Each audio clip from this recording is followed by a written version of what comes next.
This is a Global Original Podcast. As you might be able to hear from that racket behind me, I'm living on a building site. It's the noisiest place I've ever lived in my life. But you know me, I never complain.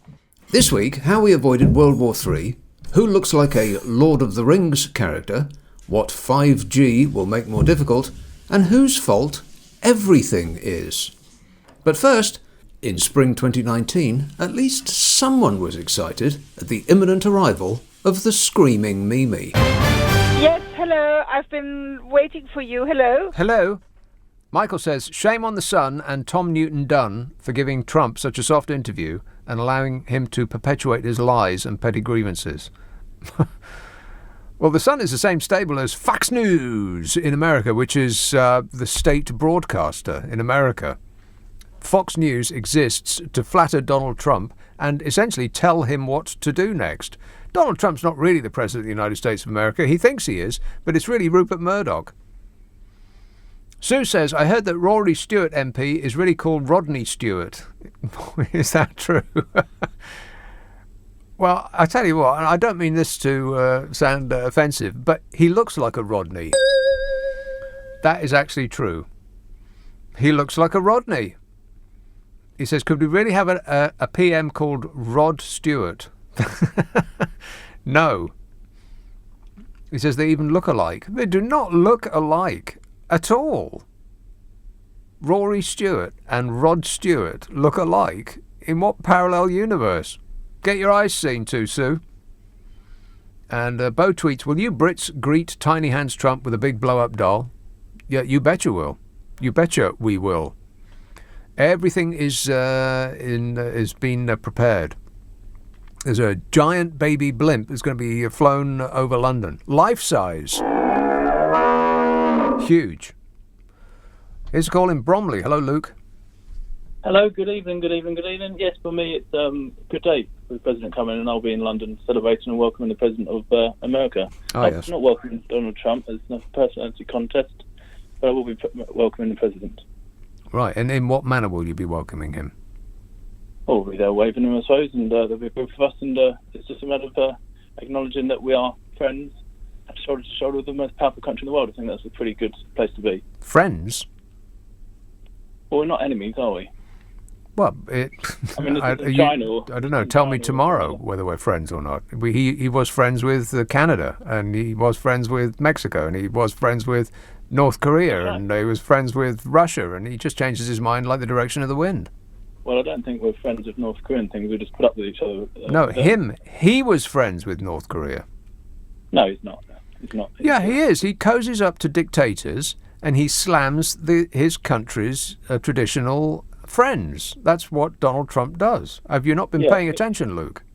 He draws up to certain people. He's a businessman. He knows how to do business with No, he absolutely flat out does not know how to do business. He's a shocking businessman. He's a serial failure at business. His daddy bailed him out over and over and over again. Yeah, but if it wasn't us, then it would be another country. Now I think it's a privileged position for Great Britain to be so close to the greatest nation, most powerful nation, richest nation, the nation with the most, would you say, most sort of whatever they do is what happens in the world. Well, you're making a lot of sense, Luke. They're the most powerful nation with things that they do. Is that what you just said? For me, I think America has a great. Whatever they do happens, isn't it? Really, I mean, let's face it. Whatever they do happens. Yeah, that's perfectly put. Would you not say that it's good that America are a friend of Great Britain? I don't know what you mean by friend. Like, do you think they're going to give us a special deal, like special favours? I think the fact that America talk very well of Great Britain quite often is pretty good, and I think that's because of our long history which runs alongside each other. Our history with America is they tell us what war we're going to be fighting next, and we doff our cap and to say, when shall we start? They speak our language as well, English. Look, What's that got to do with anything? They speak our language. All you have to do is learn French, and you can speak their language. They see us as being sort of the older, long traditional big brother. Listen, I think it's fantastic. It's a nation which stands up for a lot of okay, they make a lot of mistakes as well, but they also stand up for a lot of good things. And when you compare them to the likes of China and things, which hardly gets any press when they come here, I think France always talks us down. They don't want us, Germany as well, they just want us for the money and things. I think America... They just want us for the money. They do. Well, the EU does, obviously. There's no love lost there, is there? They don't want us. They want us for our money and our trade. What do you think that America wants us for? They want us for our money.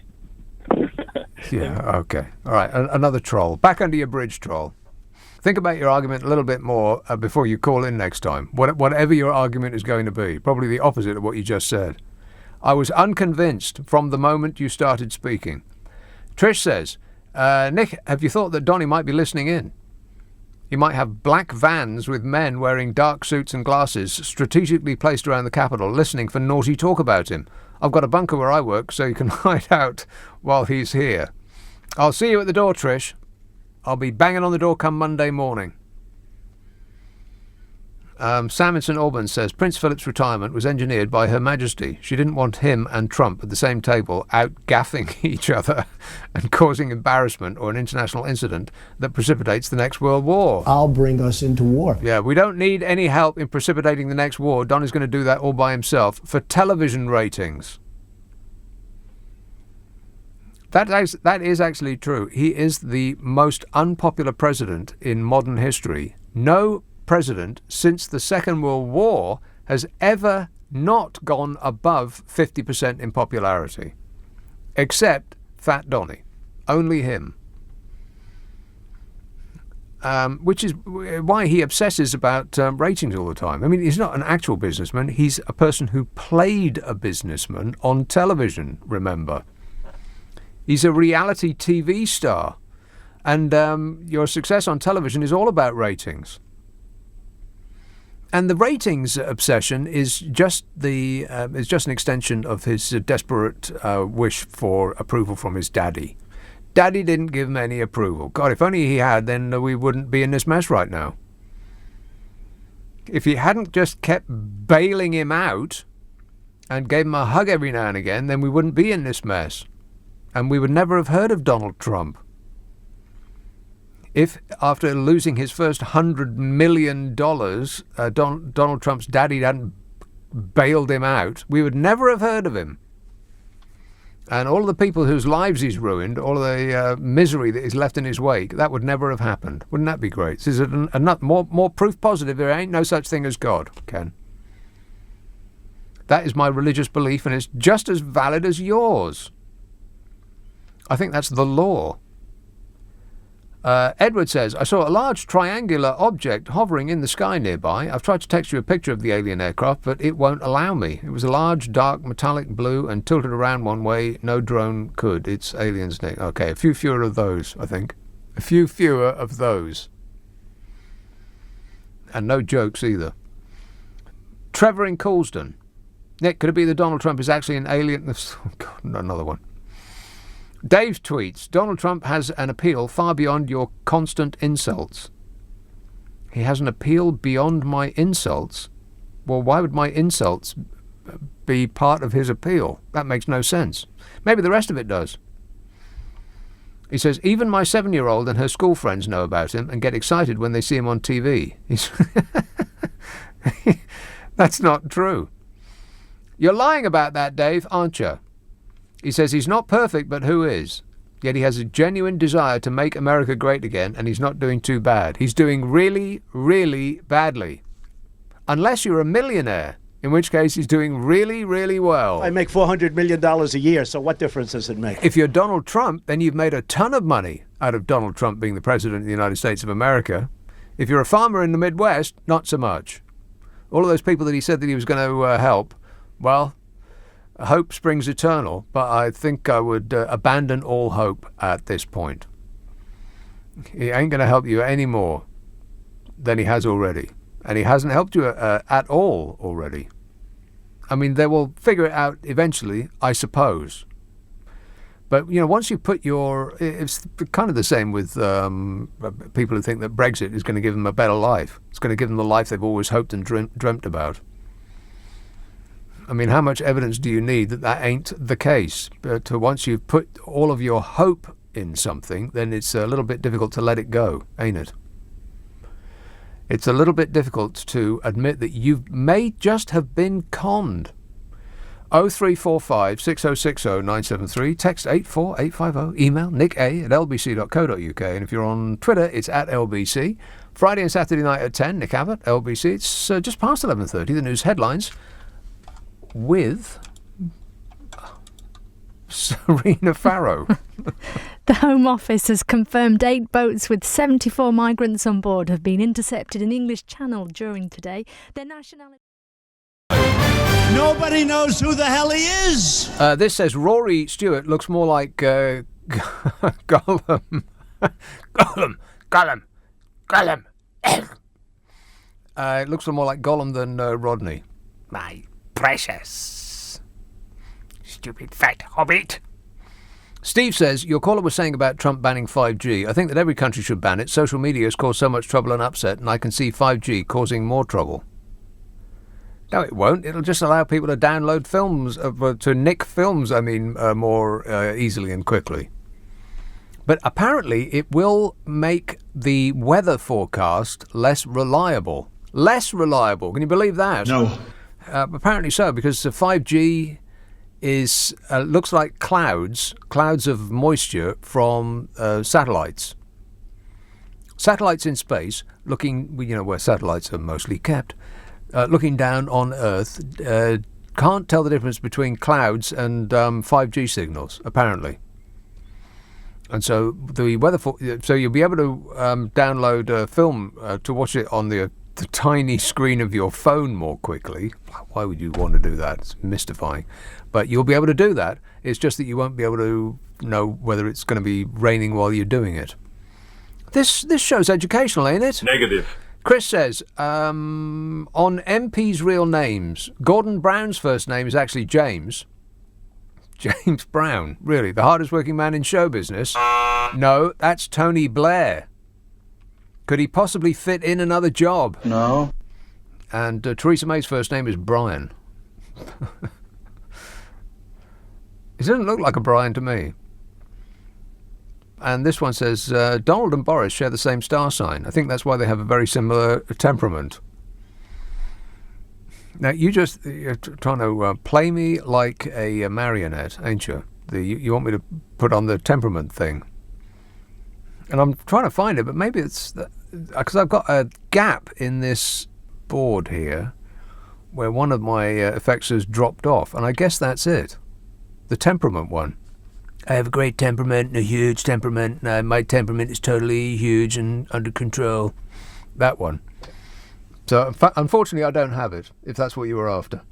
Thurrock. Hello, Greg. Nick, how are you? I'm great, mate. Good.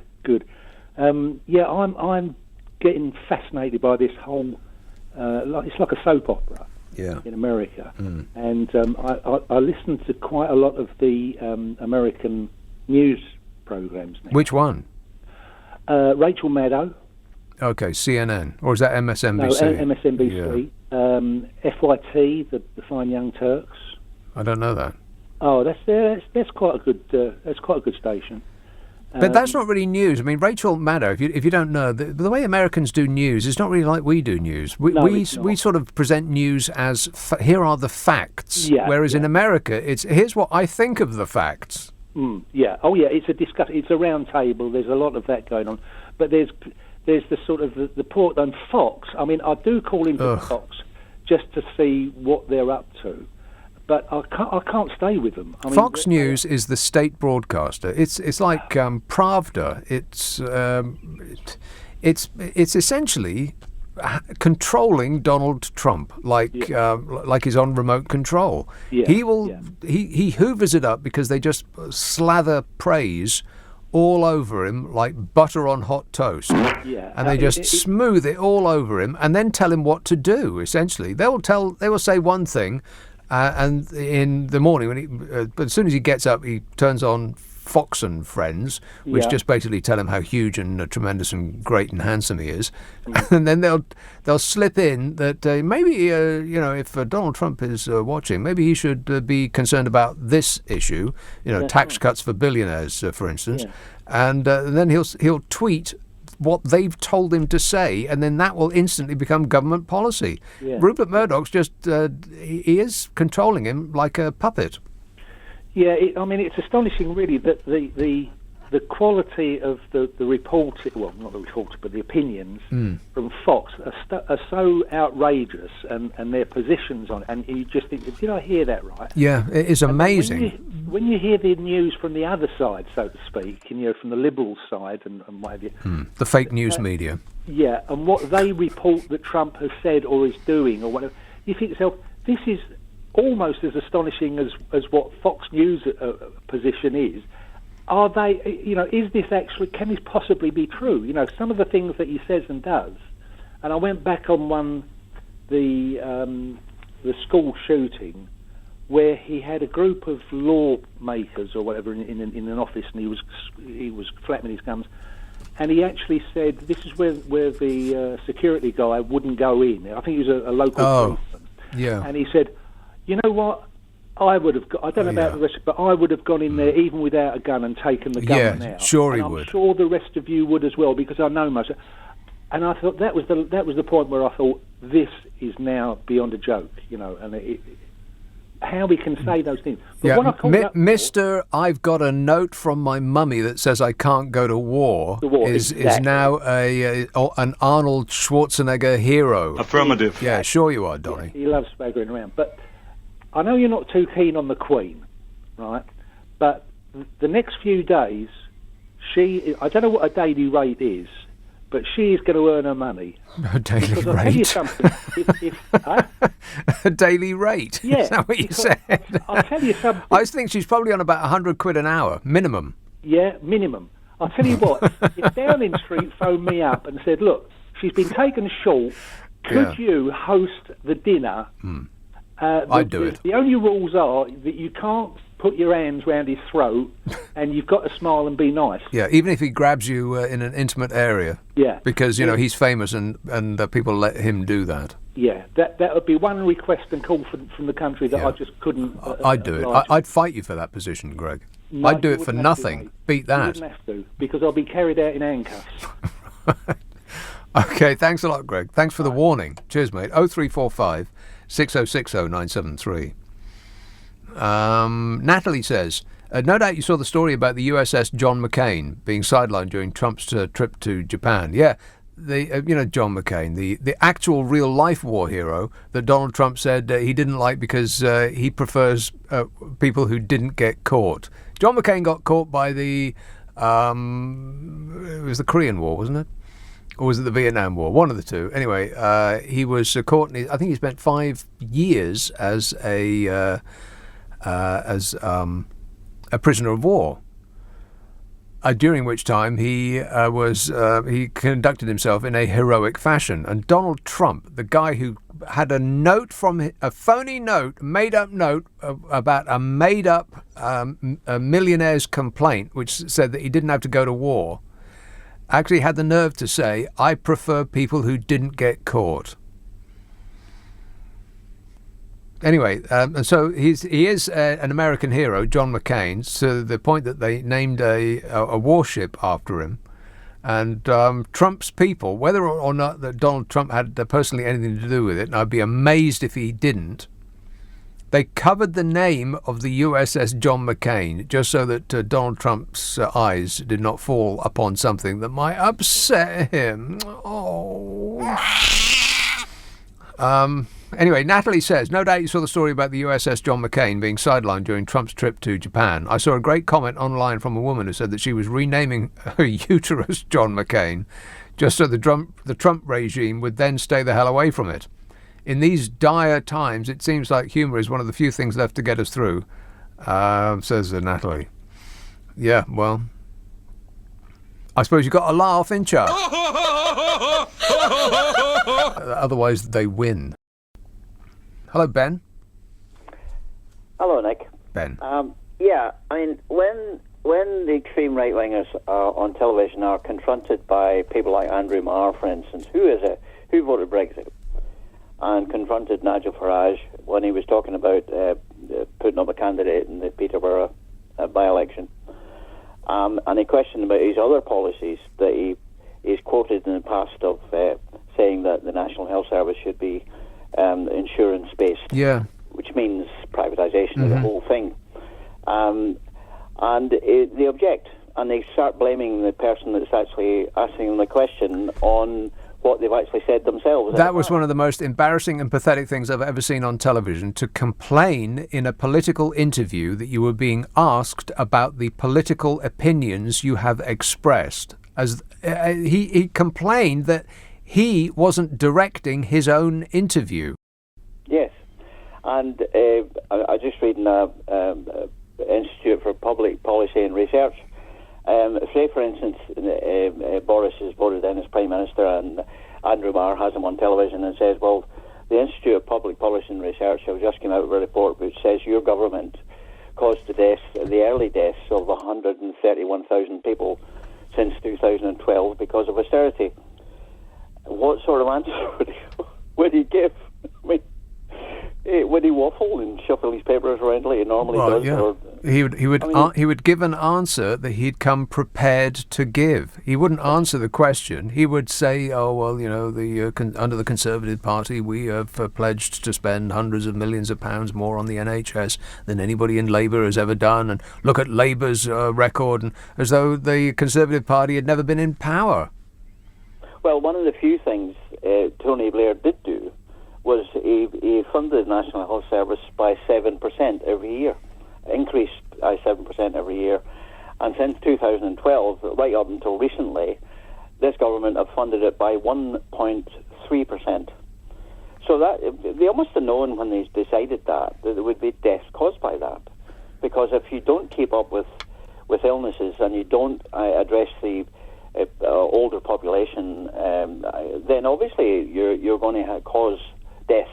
I mean, you can't avoid it. They did that deliberately. Well, it's a stretch to say that they caused deaths deliberately, but by their inaction and their unwillingness to actually put as much money as we need into the health service, as opposed to giving millionaires tax cuts and corporations tax cuts and spending hundreds of billions of pounds on weapons of mass destruction instead of millions of pounds on actually preventing death, spending money on equipment that causes death.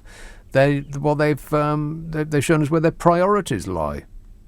Well, the other problem is these sort of people are gaining power in the world, in Europe, here. Yeah, the far right are having a moment. There's no doubt about it, and it's probably because like Tony Blair is just as guilty in this regard, that people have been left behind for many reasons. Partly because that's the way the system is engineered. It's winner takes all, dog eat dog. This notion that we all help each other and is just obviously false. It's it's every man for himself as far as capitalism is concerned, and that over time means that the 1% control 50% of the wealth on the planet, and everybody else just gets crumbs. And so over time that becomes increasingly annoying, because you can see where the money is going, but you can't touch it. There's no end of money flowing around. It's just that you're not getting any on you. And so there's that. But there's also that the education system is failing people, but people are also failing themselves. I mean, there is some degree of personal responsibility here. I mean, you were at school, Ben. So was I. I can remember kids in class doing their absolute utmost to not learn anything, thinking that it was cool at the time, and you didn't want to look like you were trying too hard because that would single you out for punishment by your peers. Yeah, exactly. And so they didn't try, and they made their best efforts to make everybody else's education a disaster as well. And then they leave school knowing absolutely nothing and are surprised when life doesn't gift them riches.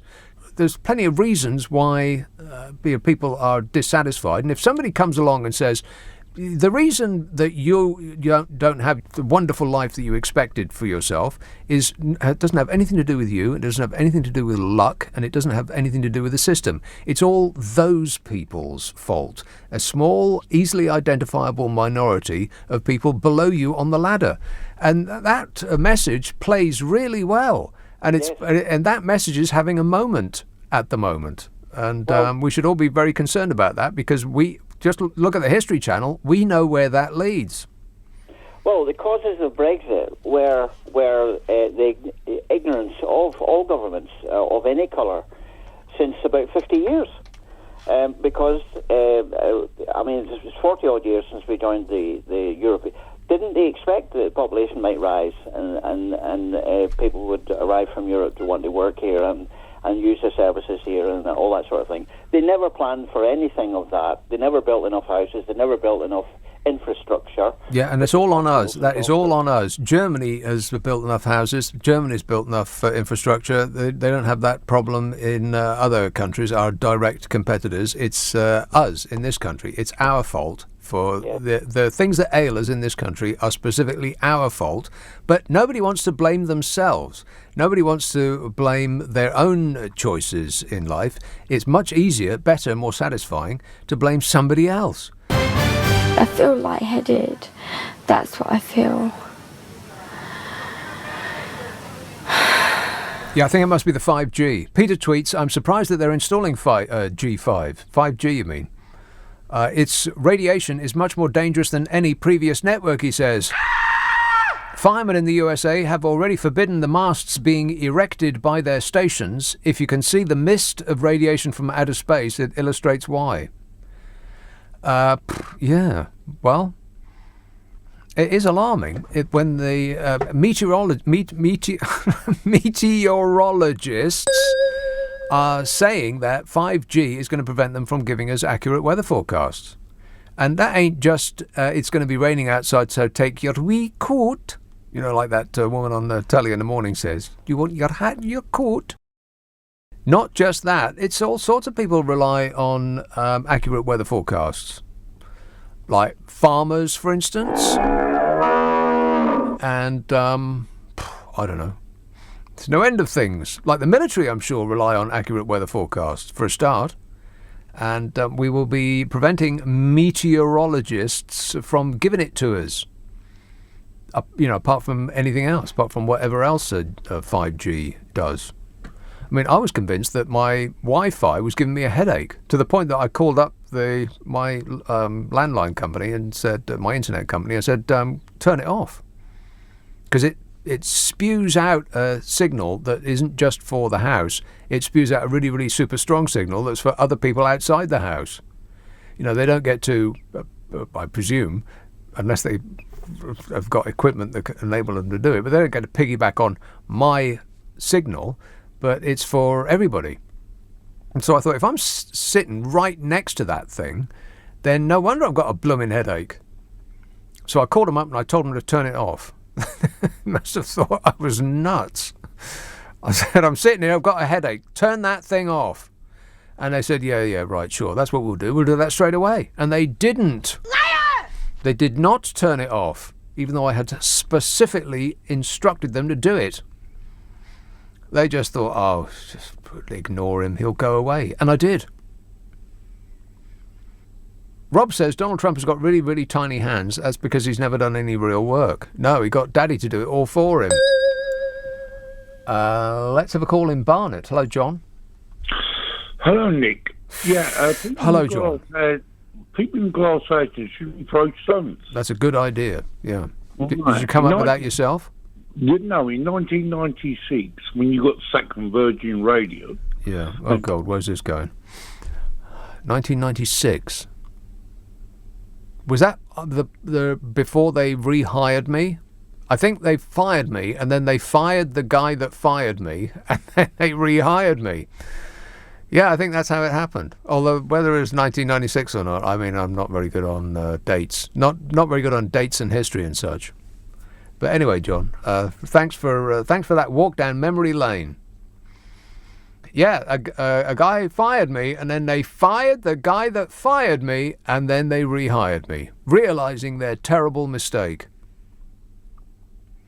Rachel in St John's Wood says, has Trump's team been able to agree the menu with Buckingham Palace? There may be a problem, as I think Trump only eats McDonald's. Well, he eats the McDonald's and anything that comes in a bucket. That's what's given him his svelte physique. I mean, he's got the silhouette and skin colour of a space hopper.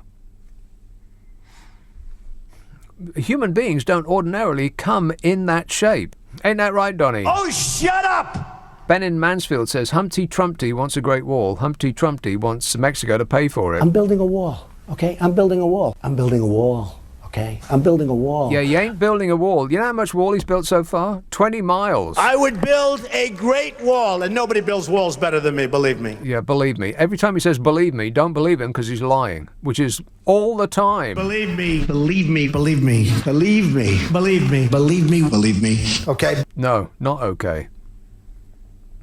Besides, walls don't work.